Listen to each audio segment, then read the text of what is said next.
আজি আমি এটি বিষয় শিকিম ঈশ্বৰৰ বাক্যক সন্মান কৰা। ঈশ্বৰে মুচিক আজ্ঞা দিছে, শিলৰ ফলিত লিখা মোৰ বাক্যটো তোমালোকে নিয়ম চন্দুক সাজি পেলাই তাত ৰাখিবা।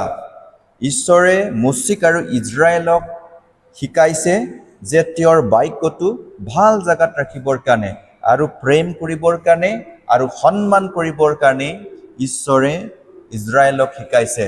দ্বিতীয় বিৱৰণ 10 অধ্যায় 2 পদত পঢ়িলে আমি পাওঁ, আমিও ঈশ্বৰৰ বাক্যক সন্মান কৰিবৰ কাৰণে, ঈশ্বৰৰ বাক্যক প্ৰেম কৰিবৰ কাৰণে আৰু ঈশ্বৰৰ বাক্যক ভাল জাগাত ৰাখিবৰ কাৰণে আমিও শিকিব লাগে। বহুত লোকবিলাকে ঈশ্বৰৰ বাক্যক পেলাই থৈছে।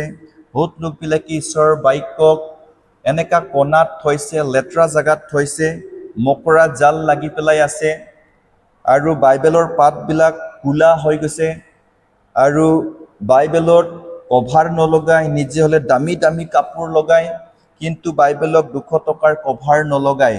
ঈশ্বৰৰ বাক্যক তেওঁবিলাকে সন্মান নকৰে, প্ৰেম নকৰে, ঈশ্বৰৰ বাক্যক পেলাই থৈছে আৰু দেৱাৰতহে কেতিয়াবা চাফা কৰে কোনোবাটো, আৰু কোনোবাই মাহত বাইবেলটো ওলাই, কোনোবা বছৰ এনেকৈ পেলাই থৈ দিয়ে। যিবিলাকে ঈশ্বৰৰ বাক্যক পেলাই থৈছে, ঈশ্বৰে বাইবেলত কৈছে, 1 চামুৱেল 2 অধ্যায় 3 পদত কৈছে, যিজনে মোক মৰ্যাদা কৰিব ময়ো তেওঁক মৰ্যাদা দিম, যিজনে মোক তুচ্ছ কৰে ময়ো তেওঁক হেয় জ্ঞান কৰিম।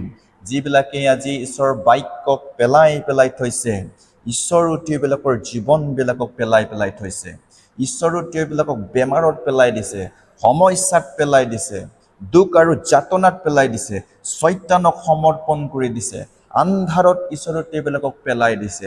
আজি তেওঁবিলাকৰ জীৱনত দুখ আৰু সমস্যা ৰন্ধন কৰি আছে, তেওঁবিলাকে কাটুৰুক্তি কৰি আছে। মোৰ জীৱনত কিয় দুখ আছে? কিয় দুখ আছে? কাৰণ তেওঁবিলাকে ঈশ্বৰৰ বাক্যক সন্মান কৰা নাই, ঈশ্বৰৰ বাক্যক তেওঁবিলাকে তোলা নাই। ঈশ্বৰৰ বাক্যক পেলাই থোৱাৰ কাৰণে ঈশ্বৰো তেওঁবিলাকৰ জীৱনক পেলাই থৈ দিছে। সিটো পদে 4 অধ্যায় 8 পদত কৈছে, তেওঁক হেৰু ধাৰ্য কৰা, তেতিয়া তেওঁ তোমাক উন্নতি কৰিব। তুমি তেওঁক সাৱটি ধৰিলে তোমাক মাইনৰ ঠাইলৈ আনিব বুলি কৈছে। যিজনে ঈশ্বৰৰ বাক্যক সন্মান কৰিব, ঈশ্বৰো তাক সন্মান কৰিব। যিজনে ঈশ্বৰৰ বাক্যক নম্ৰতাৰে গ্ৰহণ কৰিব, যিজনে ঈশ্বৰৰ বাক্যক হৃদয়ত ৰাখিব, ঈশ্বৰো তেওঁক উন্নতি কৰিব বুলি কৈছে। যিজনে ঈশ্বৰৰ বাক্যক সাৱটি ল'ব, তেওঁক ঈশ্বৰে মাইনৰ ঠাইলৈ লৈ যাব বুলি কৈছে। যিজনে ঈশ্বৰৰ বাক্যক তুলিব, ঈশ্বৰো তেওঁক তুলিব।